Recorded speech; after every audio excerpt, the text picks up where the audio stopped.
చదువుకుందాము. దేవుని యొక్క పరిశుద్ధ లేఖనముల నుండి పరమగీతము మొదటి అధ్యాయము 6వ వచనాన్ని మనము పఠించుకుందాం.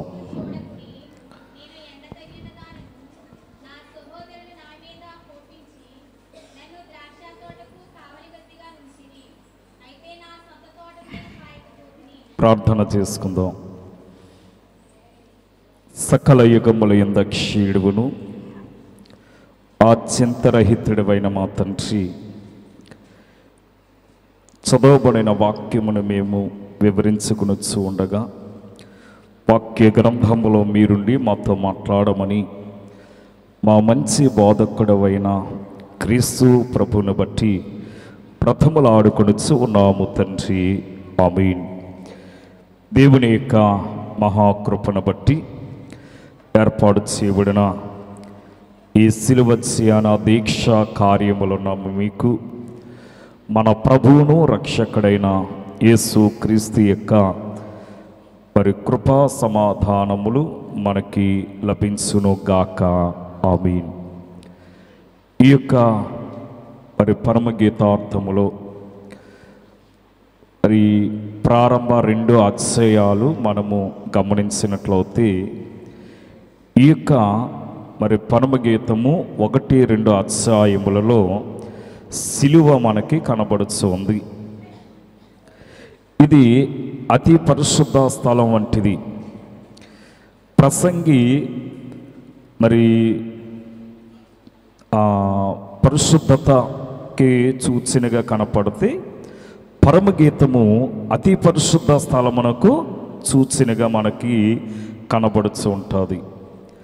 అందుకే ఈ పరమగీతము ఈ మొదటి అధ్యాయము 6వ వచనంలో చెప్పబడిన మాట ఏమిటంటే, నల్లని దానినని నన్ను చిన్న చూపు చూడకుడి. కారణం ఏమిటి? సంఘము నలుపు. ఈ ఎండ అనగా శ్రమలు, అంటే శ్రమ అంటే సిలువ. దేవుని సంఘమునకు కూడా సిలువ ఉంది అనే మాట ఈ యొక్క లేఖనము ద్వారా మనము చూస్తూ ఉన్నాము. ఎండ వలన నల్లగా లేక జబ్బుగా లేక మరి నీరసించినట్లుగా మనం కనబడుతూ ఉంటాం. చూడండి, ఎండలో పని చేసేటప్పుడు మన యొక్క ముఖ సౌందర్యము మారిపోతూ ఉంటుంది. ఎండ తీవ్రత వల్ల మరి ఆ మనుష్యుడు ఎలాగుంటాడంటే వికారముగా కనబడుతుంటాడు. అందుకే 2వ రాజుల గ్రంథాన్ని మనం గమనిస్తే 4వ అధ్యాయము 18వ వచనములో ఒక మాట మనకి కనబడుతుంది. ఆ బిడ్డ ఎదిగిన తర్వాత ఒకనాడు కోత కోయేవారి వద్ద ఉన్న తన తండ్రి వద్దకు వెళ్ళి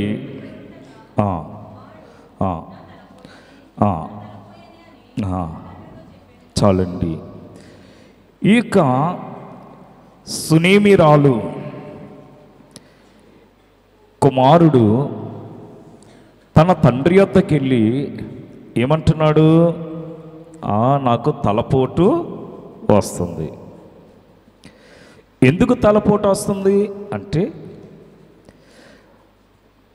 అది కోత కోయు సమయము. ఆ కోత కోయటానికి పనివారు పొలంలో పనిచేస్తూ ఉంటే ఈ బాలుడైనటువంటి కుమారుడు కూడా తన తండ్రితో ఆ ఎండలో నిలబడి కోత కొయ్యి వారి దగ్గర ఉన్నట్లుగా మనం చూస్తూ ఉన్నాం. ఈ ఎండలో ఉండటాన్ని బట్టి ఆ కుమారుని యొక్క శిరస్సు బలహీనపడినట్లుగా ఎండ తీవ్రత వల్ల తలపోటు వచ్చింది. దాన్ని బట్టి మరి తండ్రితో చెప్పుకొచ్చాడు. అది కుమారుడు చనిపోవటానికి గల కారణం ఏమిటి అనే విషయాన్ని మనం ఆలోచిస్తే ఎండ అనే మాటను మనం చూస్తున్నాం. అందుకే నిన్నే మనం చెప్పుకున్నాము, నిన్నటి దినాన మనము వాక్యములో మనము మరి ఈ మేడ గదిలో శవమును ఉంచినట్లుగా మనము చూస్తున్నాం.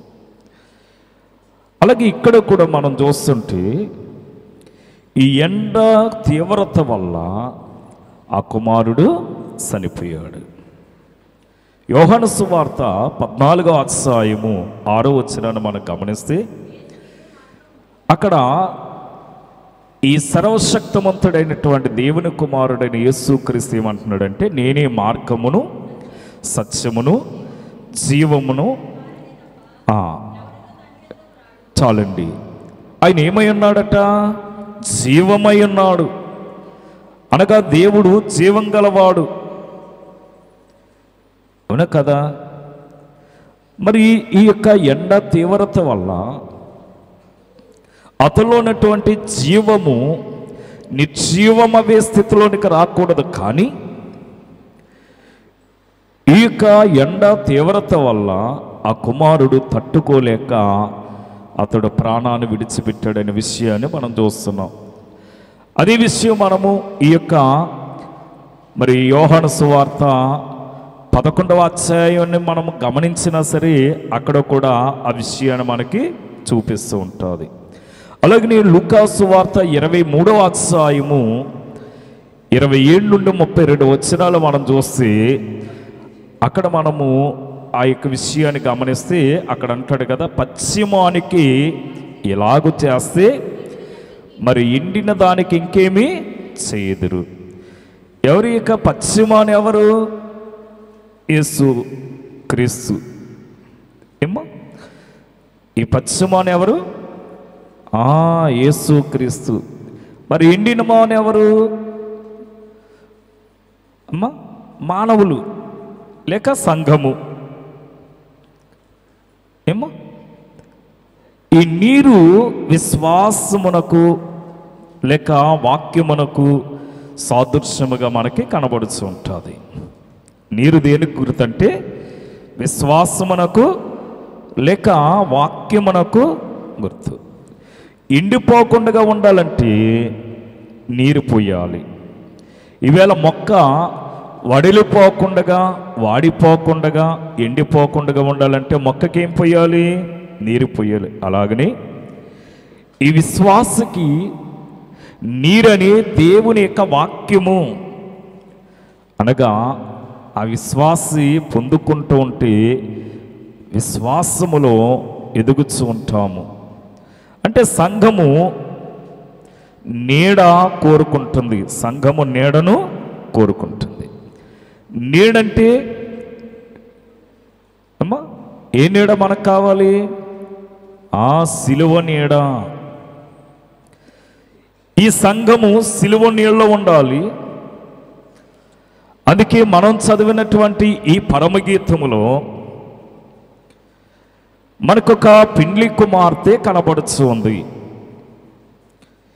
ఈ పెండ్లి కుమార్తె సంఘానికి కూడా ఎండ తగులుచున్నట్లుగా ఈ యొక్క పరమగీతము 1వ అధ్యాయము 7వ వచనములో మనం చూస్తున్నాం. చూడండి, నీ మందను నీవు ఎచ్చట మేపుతావో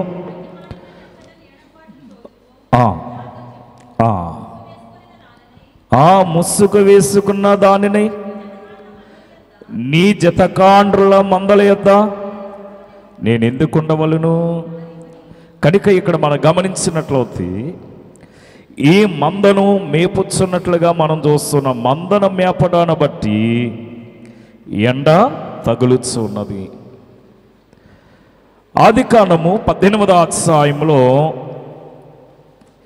ఈ మెమరీ దగ్గర ఉన్నటువంటి సింధూర వనములో అబ్రహాము ఎండవేళ గోడారపు ద్వారమునందు కూర్చున్నప్పుడు ఆ దేవుడు అతనికి కనబడును. అబ్రహాం ఎక్కడున్నాడట? ఎండవేళ గుడారము దగ్గర అతడు ఉన్నట్లుగా మనం చూస్తున్నాం. ఈ యొక్క అబ్రహాము వేసినటువంటి ఈ సింధూర వనము, ఈ గుడారము ఎక్కడుందట? హెబ్రోను దగ్గర ఉంది అమ్మా. ఇది పాలస్తీనా దేశంలో ఉంది. మరి అబ్రహాము ఉన్నటువంటి నీడ, సిలువ నీడ అనే మాటను మనం చూస్తున్నాము ఈ 18 మొదటి వచనములో. ఈ సింధూరము, ఈ సింధూర వనము మరి 18వ అధ్యాయము ప్రారంభ వచనములో మనం చూస్తూ ఉంటాము. అందుకే అనుభవం ఉన్నవాడట ఎండలో ఉన్నాడట. ఎవరు? అబ్రహాము. అందుకే అనుభవం కలిగినటువంటి ఈ యొక్క అబ్రహాము, అతడు ఎండవేళ ఆ యొక్క ద్వారము యొద్ద నిలిచి ఉన్నాడు కనుకని అతనిని దర్శించడానికి దేవుడు ఈ యొక్క సింధూర వనం దగ్గరికి వచ్చినట్లుగా మనం చూస్తుంటాము. గుడారము అనగా టెంట్లో ఉన్న రంగు. ఈ గుడారం అంటే టెంట్ మాట. ఈ టెంట్లో ఎక్కువగా ఏ కలర్ ఉంటుందట? బ్లూ కలర్ ఉంటుందట. ఈ ప్రత్యక్షపు గుడారములో ఉన్న రంగు కూడా ఏ కలర్ అంటే ఇది అమ్మా? బ్లూ కలర్లోనే కనిపిస్తుంటుంది. ఎన్నో నీడల్లో అబ్రహాము ఉన్నాడు, కానీ దేవుడు రాలేదట. అనేకమైన రంగుల్లోనికి వెళ్ళాడు, కానీ అనేకమైన నీడ చాటుకి వెళ్ళాడు, కానీ దేవుడు రాలేదు. కానీ ఈ యొక్క సింధూర వనములో ఉన్నప్పుడు మాత్రమే దేవుడు వచ్చినట్లుగా మనం చూస్తున్నాము. అంటే సింధూరము అనేది ఏ కలరు? ఎరుపు రంగు, రెడ్ కలర్ అన్నమాట అమ్మా. అందుకే ఇక్కడ మరి బొప్పాయి తెలుపు అన్నారు, తుమ్మ బంగారు రంగు అన్నారు, సింధూరము ఎర్రని ఆ రంగు అన్నారు. అంటే యేసు రక్తం మనకు గుర్తు. మనము సిలువ నీళ్ళలో ఉన్నప్పుడు దేవుడు మన యొద్దకు వస్తాడట. మన సిలువ నీడలో ఉంటే దేవుడు మన యొద్దకు వస్తాడు. సిలువ యొక్క చల్లదనం వేరు. అందుకే అక్కడ అంటాడు కదా, ఎచ్చట నీడకు తోలుదువు అంటున్నాడు. అంటే సిలువ నీడ సంతానము లేని అనే ఎండలో ఉన్నాడు. దేవుడు ఈ ఎండను తీసివేయటానికి వచ్చాడట. సిలువ నీడలోనికి వస్తే విశ్వాసుల మరి ఎండ, విశ్వాసుల యొక్క ఎండ కొట్టుకుపోతుందట సిలువ నీళ్ళలోనికి ఎప్పుడైతే మనం వస్తామో. అందుకే సింధూర వనము దగ్గర ముగ్గురిని మనం చూస్తున్నాం. ఎవరంటే తండ్రి, కుమార, పరిశుద్ధాత్ముల్ని. అదే విషయాన్ని మనము ఈ నిర్గమాకాండ 3:2 కూడా ఒక పొదను మనం చూస్తాం అక్కడ. అంటే మోషే గారు కూడా తన చూడండి అక్కడ ఏమంటున్నాడంటే, అగ్ని జ్వాలలలో యెహోవా దూత అతనికి ప్రత్యక్షమాయెను. అంటే మోషే గారు మందన తోలికిని ఎక్కడికి వెళ్ళాడు? ఈ పొదని నీడ యొద్దకు వచ్చాడు. అబ్రహాము సింధూరమని నీడ యొద్దకు వస్తే మోషే గారు కూడా ఈ పొద నీడ యొద్దకు వచ్చినట్లుగా మనం చూస్తున్నాము. అది ఆదికాండం 19వ అధ్యాయం ప్రారంభ వచనము. ఆ సాయంకాలం మందు ఆ ఇద్దరు దేవదూతలు సుధమే చేరేటప్పటికి లోతు ఎక్కడున్నాడట? సుధమే యొక్క గవని యొద్ద కూర్చుని ఉన్నాడట. ప్రకటన గ్రంథము 22:12లో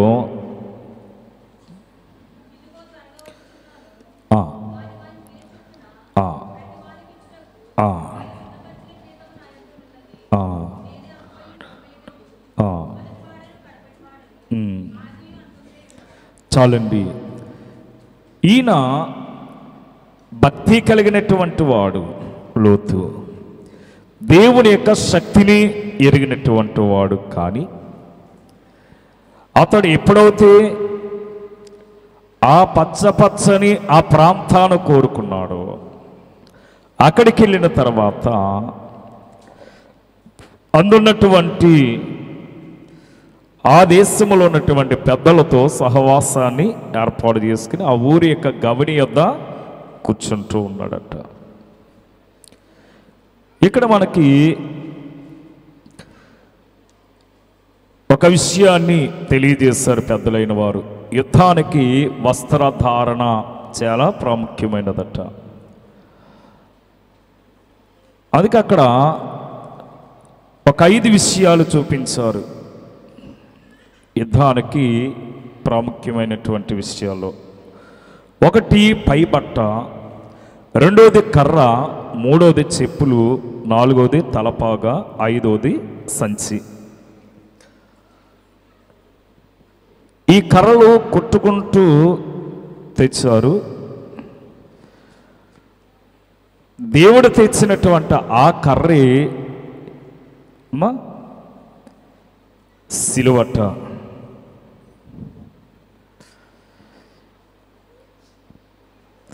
అందుకే వచ్చినప్పుడు 5తో వస్తే తిరిగి వెళ్ళేటప్పుడట కర్ర మర్చిపోయాడట. ఆ కర్ర నేలలో దిగింది అన్నారు. అది ప్రాణం పోసుకుని చెట్టు అయింది. ఆ చెట్టే యేసుక్రీస్తు అన్నారు. సిలువ నీళ్ళలో నవ్వు వచ్చింది అన్నారు. అక్కడ సిలువ నీడలో నవ్వు వచ్చింది అన్నారు. దైవచనుడు దేవదాసయ్య గారు అబ్రహాము కూడా నవ్వాడు, కానీ సారా నవ్వు వేరు అన్నారు. అబ్రహాము నవ్వాడట, సారమ్మ కూడా నవ్వింది, కానీ సారా యొక్క నవ్వు వేరు, అబ్రహాము యొక్క నవ్వు వేరట. నాకు కొడుకు పుడతాడా, నాకు కొడుకు పుడతాడా, ఇద్దరు కూడా నవ్వుతేనే నవ్వు వచ్చింది, ఆ నవ్వి ఇస్సాకు అన్నారు. ఈ పరమగీతము 4వ అధ్యాయము 6వ వచనాన్ని మనం గమనిస్తే, ఎండ చల్లారి నీడ జరిగిపోయే వరకు గోపరస పర్వతమునకును సాంబ్రాణి పర్వతమునకును నేను వెళ్ళేదును అంటున్నాడు.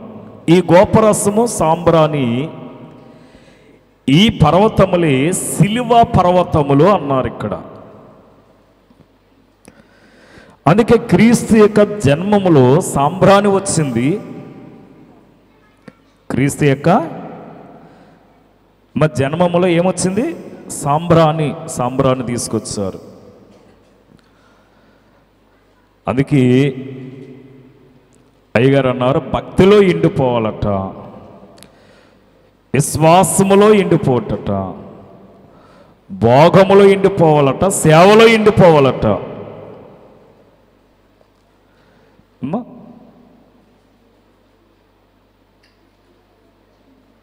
అందుకే అక్కడ అన్నారు, మనందరము కూడా మందను కలిగిన వారము అన్నారు. మనందరము మంద కలిగిన వారం అన్నారు. మందనగా సంఘము. జకర్యా గ్రంథము 11వ అధ్యాయము 17వ వచనములో ఒక మాట ఉంది. మందను విడనాడు, మందను విడనాడు పనికి మాలిన సేవకునికి శ్రమట. మందను విడిచిపెట్టకూడదు. కనుక మందను విడిచిపెట్టి వెళ్ళిన వాడు ఎటువంటి వాడు అంటుంది? పనికి మాలిన కాపరి లేక సేవకుడు. బస్ ఇక్కడ మనకి ఒక మాట మనకి గుర్తుకొస్తుంది. ఎలీషాను విడిచిపెట్టాడు గేహాజీ. ఏమైనా మేలు కలిగిందా? ఏమీ లేదు. ఆ నయమాను పోగొట్టుకున్నటువంటి కుష్ఠరోగాన్ని సంపాదించుకున్నాడు. అంటే విడిచిపెట్టి వెళ్ళటాన్ని బట్టి అతడు మేలు పొందాడా కీడు పొందాడా అంటే కీడే అనుభవించాడు. అందుకే ఈ సిలువ అనేది చాలా ప్రాముఖ్యమైనది అన్నారు. సిలువ, ఈ దొంగ సిలువ నీడ పడి రక్షింపబడ్డాడట. సిలువ దగ్గర దొంగ సిలువ నీడపడి రక్షింపబడ్డాడట. ఈవేళ మరి మనము ఈ సిలువ నీడలోనికి వచ్చినటువంటి మనము ఎంతగా మనము ఆశీర్వదింపబడాలి. కీర్తనకారుడు అంటాడు 91వ అధ్యాయం ప్రారంభ వచనములో, సర్వశక్తి నీడను విశ్రమించేవాడు. కనుక ఈ యొక్క కీర్తనకారుడు 91వ కీర్తనలో సర్వశక్తిని నీడను మనము అనుభవించేవారమై ఉండాలి. అందుకే అయ్యగారు ఈ యొక్క పరమగీతార్థములో మనం ఆరాధ్యంలో చదివినట్లుగా ముసుగు అనే మాటను మనం చూసాము. ఈ ముసుగు విసుగు అన్నారు. స్త్రీలలో మణి వంటిదానా, నారీమణి సుందరి, ఎండలో ఉన్న సంగమనకు సిలువ నీడ. ఈ యొక్క సుందరికి అవసరము. ఈ యొక్క సిలువ నీడ ఈ సుందరికి ఆభరణం వంటిది అన్నారు. అందుకే స్త్రీలలో మణి వంటిదానా అంటున్నాడు ఇక్కడ. మణి అంటే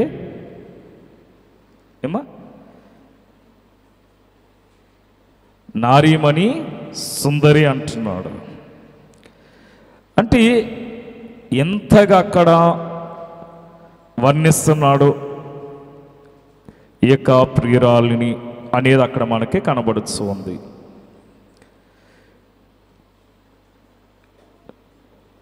నికోదేము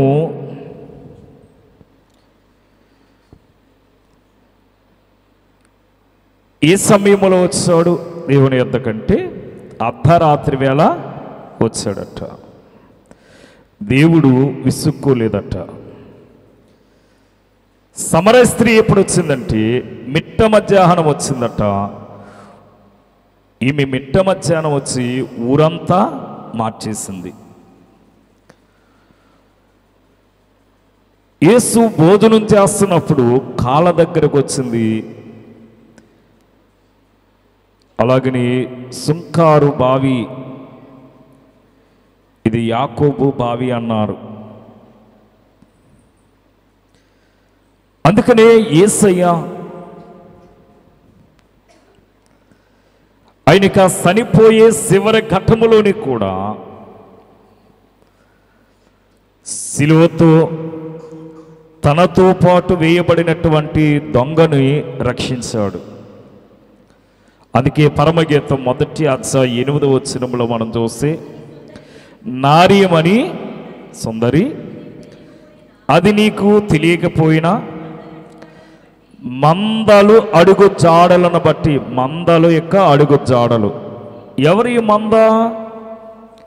ఒకటి అబ్రహాం మంద కనబడుతుంది, రెండోది మోషే గారి యొక్క మంద కనబడుతుంది, మూడోది దావీదు యొక్క మంద కనబడుతున్నది.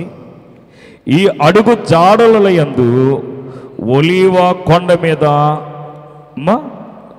ఈ పాదము అంటే యేసు యొక్క పాదము, గోడ మీద ఆయన చెయ్య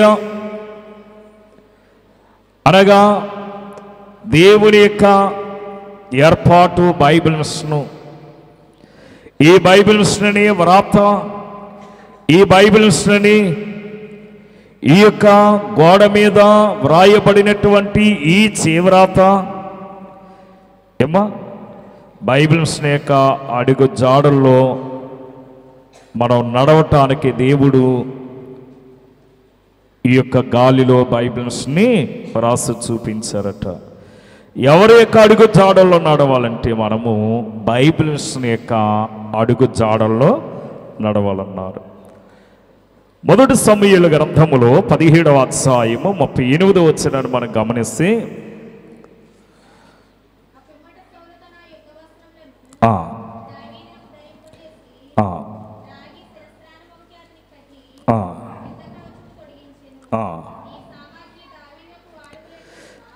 కనుక దావీదునకు అలవాటు లేదు గనుక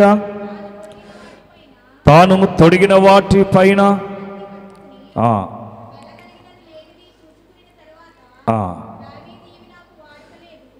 ఇవి నాకు వాడక లేదు, వీటితో నేను వెళ్ళలేనని సౌలుతో చెప్పి వాటిని తీసివేసి తన కర్రను చేత పట్టుకుని 5 నున్నని రాళ్లను ఏరుకుని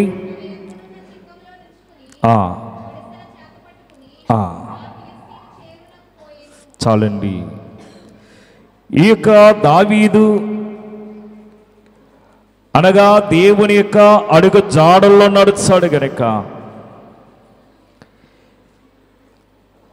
ఒలీవల కొండ మీద అనగా నిలిపినటువంటి పాదము క్రీస్తు యొక్క ఈ యొక్క పాదము తండ్రి యొక్క చేయ అబ్రహామును బలపరిచింది, మోషేను బలపరిచింది, దావీదును కూడా బలపరిచింది. ఈవేళ దావీదు అనగా రాజు ఇచ్చినటువంటి ఆ యొక్క యుద్ధ కవచములను ధరించుకుని యుద్ధానికి వెళ్ళవలసిన వాడి, కానీ మరి దావీదు పట్టుకున్నది సిలువ. అనగా దావీదు సిలువలో ఉన్నాడు గనుకని దావీదునకు విలువ వచ్చింది. దావీదు సిలువను పట్టుకున్నాడు గనుకని దావీదు యుద్ధానికి వెళ్ళేటప్పుడు అంటున్నాడు, మరి యెహోవాకి విజయము కలుగునుగా కంటున్నాడు. అనగా ఇశ్రాయేలుల దేవునికి విజయము కలుగునుగా కని దావీదు ఆ యొక్క నీడలో నుండి ఏం చేశాడట, ఆ శత్రువు అయినటువంటి ఫిలిష్తీయుడిని జయించాడట. అందుకని ఈ దావీదు కర్ర పట్టుకున్నాడు. ఈ దావీదే తన మందనం మేపేటప్పుడట ఆ దావీదే ఒక నీడకొచ్చి ఆ నీడలో దేవునితో సహవాసము చేస్తూ ఉండేవాడట. అందుకని మరి మందన కాసుకునేవాడికి నీడ తగులుతుందా? మందన మేపేవాడు నీడలో ఉంటాడా? ఉండడు. ఆ మంద ఎక్కడికి వెళ్తే అక్కడికి ఈయన వెళ్ళాలి. ఆ పచ్చిక ఎక్కడుంటే అక్కడికి తన మందను తోలుకుని వెళ్ళాలి. అందుకని సిలువలో ఉంటేనే మన జీవితానికి విలువ కలుగుతున్నది కనుక ఈవేళ ఈ అబ్రహాము ఉన్న నీడ సిలువ నీడవుతే మోషే గారున్న నీడ కూడా సిలువ నీడ అవిందట. అలాగనే దావీదు ఉన్న నీడ కూడా సిలువ నీడే గనక ఈవేళ ఈ గోడ మీద ఆయన చేయ అంటే ప్రింట్, ఆయన యొక్క చేవరాత ఏమిటయ్యా రాత అంటే బైబిల్ మిషన్ అనే బంగారపు అక్షరముల యొక్క నీడ. ఈవేళ మనం ఈ అడుగు చాడలో నడవటానికి దైవత్సనుడు దేవదాసయ్య గారిని మనకి బహుమానముగా అనుగ్రహించి బైబిల్ గ్రంథములో ఉన్నటువంటి మర్మములను మనకి బయలుపరిచి ఆ యొక్క నీడలోనికి మనల్ని ఆహ్వానించడానికి ఈ ముసుగును మనకు తొలగించడానికి దేవుడు మన పట్ల చూపినటువంటి కృపే ఈ సిలువ నీడ అనే మాటను మనం చూస్తూ ఉన్నాము. అందుకనే మనము ఈ పర్వతం ఎక్కాలి. ఏ పర్వతము? గోపరస్సం అనే పర్వతము, సాంబ్రాన్ అనే పర్వతాన్ని మనము ఎక్కాలి. మరి పర్వతముల మీదకి మనం ఎక్కామా లేదా? ఏమ్మా అక్కడ అంటాడు కదా, పర్వతముల పైన యెహోవా మందిర పర్వతము పర్వత శిఖరమున స్థిరపరచబడి కొండల కంటే ఎత్తుగా ఎత్తబడును. ఈవేళ మనమే ఒక పర్వతం మీద ఉన్నాం. ఏం పర్వతం ఇది? బైబిల్ మిషన్ అనే పర్వతము. ఈ బైబిల్ మిషన్ అనే పర్వతంలోనికి వచ్చినటువంటి వారట ఈ శిలువ పర్వతం యొక్క అనుభవమును నేర్చుకుంటామట. ఈవేళ శిలువ విలువను గ్రహించి శిలువలో వేలాడుచున్న క్రీస్తు యొక్క ప్రతిబింబలను చూసే ధన్యత దేవుడు మనకు అనుగ్రహించును గాక. ఆమీన్. కృపానిధివైన మా తండ్రి, అనేక వందనములు ప్రభా. కొన్ని నిమిషములు ఆయన అబ్రహాములో ఉన్న నీడ, మోషే గారిలో ఉన్న నీడ, దావీదు గారిలో ఉన్న నీడలను ప్రభా ఇదిగా వాక్యములో కొన్ని విషయాలు మేము చూడటానికి శిలువ యొక్క చల్లదనము నాయనా, నీ యొక్క నాయనా గొప్ప స్థితిని మేము గమనించడానికి నీవు మా పట్ల చూపిన కృపను బట్టి అనేక వందనములు. ఈ శిలువ ధ్యాన దీక్షా కార్యముల ద్వారా రావలసిన దీవెన మాకు అనుగ్రహించమని మా మంచి బోధకుడు అయిన క్రీస్తు ప్రభుని బట్టి బ్రతములాడుకొనుచు ఉన్నాము తండ్రి. ఆమీన్. మరణాత మరణాత.